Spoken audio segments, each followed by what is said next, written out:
Assalamualaikum warahmatullahi wabarakatuh. Bismillahirrahmanirrahim. Alhamdulillahilladzi an'ama alaina bi ni'matil imani wal islam.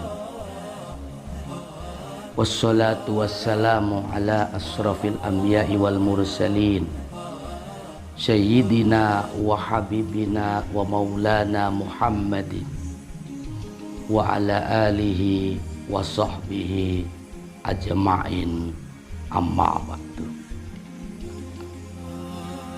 Saudaraku yang dirahmati oleh Allah Subhanahu wa ta'ala, dalam beberapa kajian tempo hari, sedikit Al-Fakir telah menjelaskan akan dampak negatif yang akan didapatkan bagi siapapun yang gemar mengkonsumsi minuman keras atau khamr. Baik dampak tersebut didapatkan pada waktu ia masih hidup di panggung dunia fana ini, ataupun dampak yang akan ia dapatkan ketika ia kembali ke haribaan Allah Subhanahu wa ta'ala. Dalam hal ini, junjungan kita Rasulullah Shallallahu Alaihi Wasallam bersabda, Bismillahirrahmanirrahim. Wa fiz zawajiri qala Rasulullah Shallallahu Alaihi Wasallam, man saribal khamra walam yaskur a'radallahu anhu arba'ina lailatan, wa man saribal khamra wasakaro lam yakbalillahu minhu sorfan wala adlan ay naflan wala fardon arba'ina lailatan, fa in mata fiha mata ka'abidi wasanin, wa kana haqqan 'alallahi ayyuskiyahu min tinatil khobali. Qila ya Rasulullahi wa ma tinatul khobali? Qala usharatu ahlin nari al-qayhu wad-damu. Qala bersabda Rasulullah Sallallahu Alaihi Wasallam, sabdanya begini, man barang siapa orangnya, yaitu sariba yang meminum al-khamra terhadap khamr atau minuman keras, walam yaskur dan ia tidak mabuk, a'rodo maka tidak memperdulikan siapa Allah anhu darinya, arba'ina lailatan dalam waktu 40 malam. Waman barang siapa orangnya sariba yang meminum al-khamra terhadap khamr, wasakaro dan ia mabuk, lam yakbal maka tidak menerima siapa Allah minhu darinya, tidak menerima sorfan terhadap ibadah sunnah, wala adlan tidak pula menerima ibadah wajib, ay naflan maksudnya ibadah sunnah, wala fardon dan tidak menerima ibadah fardu atau wajib, arba'ina lailatan dalam waktu 40 malam. Fa in mata jika ia mati, fiha di dalamnya masih ada khamr, maka ia mati ka'abidi wasanin seperti penyembah berhala, wakana dan adanya itu hakon hak, alallahi bagi Allah, ayuskiyahu untuk meminuminya, memberi minuman mintinatil khobali dari tinatil khobal. Kila maka ditanyakan, ya Rasulullah, wahai utusan Allah, wa ma tinatul khobali, apa itu tinatul khobal?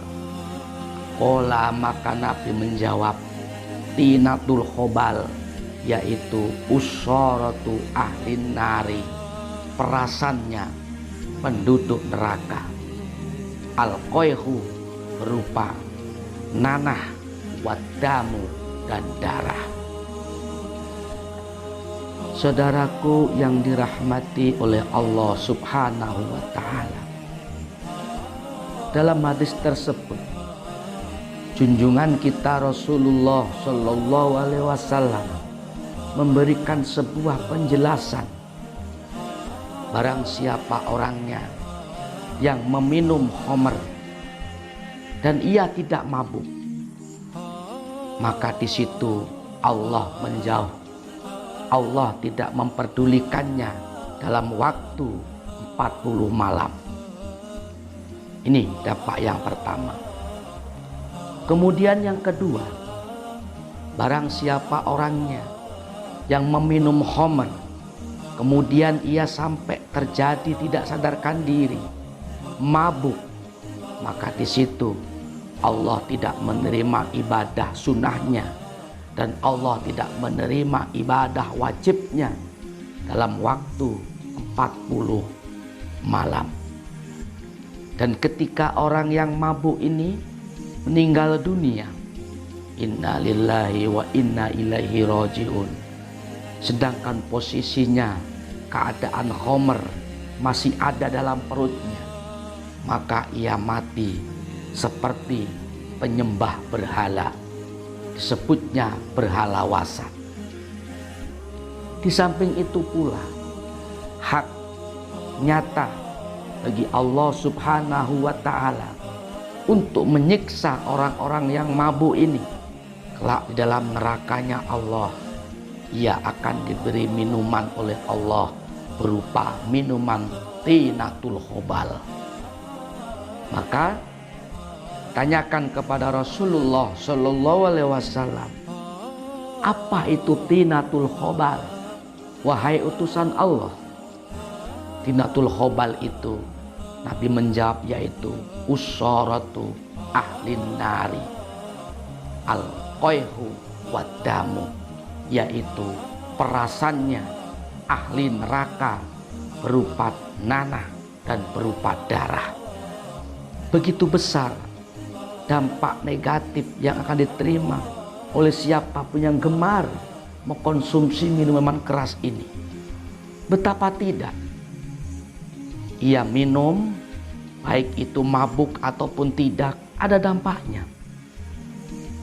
Saya akan minum minuman khamr ini hanya buat seni, misalkan, hanya buat ikut-ikutan saja, ya buat obat pingin, penasaran, enggak mabuk kok, enggak apa-apa. Padahal siapapun orang yang minum minuman keras dan tidak sampai terjadi mabuk misalkan, itu saja Allah Subhanahu wa ta'ala sudah menjauhkan diri. Allah tidak memperdulikan kepada orang tersebut dalam waktu 40 malam. Jauh dari Allah ta'ala. Allah ta'ala tidak memperdulikan kepadanya, bukan 1, 2, 3, 4 hari, akan tetapi dalam waktu 40 malam Allah tidak memperdulikan, dan Allah menjauh daripada orang-orang yang telah mengkonsumsi khamr ini, walaupun posisinya tidak dalam keadaan mabuk.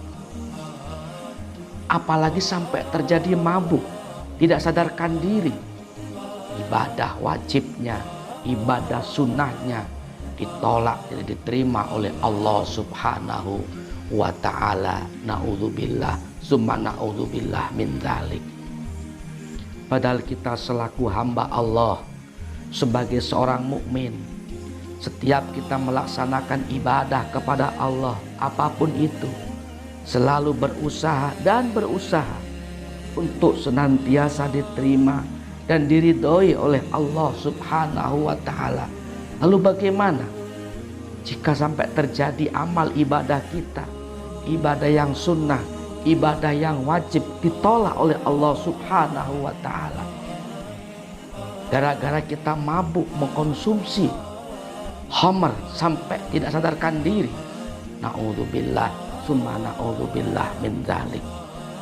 Itu artinya kita semua tidak menyayangi diri kita masing-masing, karena Allah Subhanahu wa ta'ala sudah menyiapkan tinatul khobal, yaitu minuman perasan dari penduduk neraka berupa nanah yang membusuk, darah yang membusuk, siap untuk diminumkan kepada orang-orang yang ahli mabuk ketika ia masih hidup di panggung dunia fana ini. Itu berarti jikalau kita gemar mengkonsumsi miras, gemar mengkonsumsi khamr ini, itu artinya sama dengan kita menjelumuskan diri kita sendiri ke jurang kenistaan. Itu artinya sama dengan kita mendaftarkan diri, membeli tiket masuk ke dalam nerakanya Allah Subhanahu wa ta'ala. Na'udzubillah summa na'udzubillah min dzalik. Apalagi jika sampai overdosis, kita sedang dalam keadaan mabuk, dalam keadaan mengkonsumsi khamr. Khamr masih ada dalam perut kita masing-masing. Misalkan setelah itu datanglah malaikat Israel alaihissalam menghampiri, mencabut nyawanya. Ya, dicabut oleh malaikat Israel, wafatlah ia. Pemabuk ini wafat, sementara dalam perutnya masih ada khamr. Maka ketika itu matinya bagaikan seorang yang mati penyembah berhala wasan. Na'udzubillah min dzalik. Saudaraku yang dirahmati oleh Allah Subhanahu wa ta'ala, dengan demikian mari sama-sama anugerah Allah Subhanahu wa ta'ala berupa fisik, jasad yang sempurna, yang sehat, dilengkapi dengan akal, pikiran yang normal. Ini kita syukuri, ini kita manfaatkan dengan sebaik-baiknya, karena semua anggota tubuh yang ada pada diri kita masing-masing ini, di samping itu adalah merupakan anugerah pemberian dari Allah Subhanahu wa ta'ala, pun juga itu merupakan sebuah amanah, sebuah titipan dari Allah yang kelak akan dimintai pertanggungjawaban keharibaan Allah Subhanahu wa ta'ala. Untuk apakah jasad kita ini? Untuk apakah akal pikiran kita? Dipergunakan untuk ibadahkah atau untuk maksiat? Dipergunakan untuk taat atau ingkar kepada Allah Subhanahu wa ta'ala? Dengan demikian, insya Allah, jikalau kita mampu menjaga diri kita masing-masing, menjaga fikir, menjaga hati, menjaga jasad kita yang sempurna ini, dengan menjauhkan diri dari hal-hal yang negatif seperti tidak mengkonsumsi khamr, dan kita arahkan untuk taat kepada Allah Subhanahu wa ta'ala, maka insya Allah kehidupan kita akan diberkahi dan dirahmati oleh Allah Subhanahu wa ta'ala, baik di dunia ini terlebih-lebih di akhirat nanti. Akan tetapi sebaliknya, jikalau anugerah dan amanah semua ini kita pergunakan untuk maksiat, kita pergunakan untuk durhaka kepada Allah Subhanahu wa ta'ala, contoh sederhana gemar mengkonsumsi khamr, maka semuanya akan dikembalikan kepada Allah Subhanahu wa ta'ala sebuah keadilannya. Maka kita akan mendapatkan dampak yang buruk baik di dunia ini terlebih-lebih di akhirat nanti. Na'udzubillah summa na'udzubillah min dzalik. Saudaraku yang dirahmati oleh Allah Subhanahu wa ta'ala, sedikit yang Al-Fakir sampaikan, mudah-mudahan dapat menjadikan tambahan ilmu yang berkah, yang manfaat, maslahat fitini wa dunya hatal akhirah. Amin amin ya Rabbal Alamin. Terima kasih atas perhatiannya. Mohon maaf apabila ada salah dan kurangnya. Wallahul muwaffiq ila aqwamit thoriq. Assalamualaikum warahmatullahi wabarakatuh.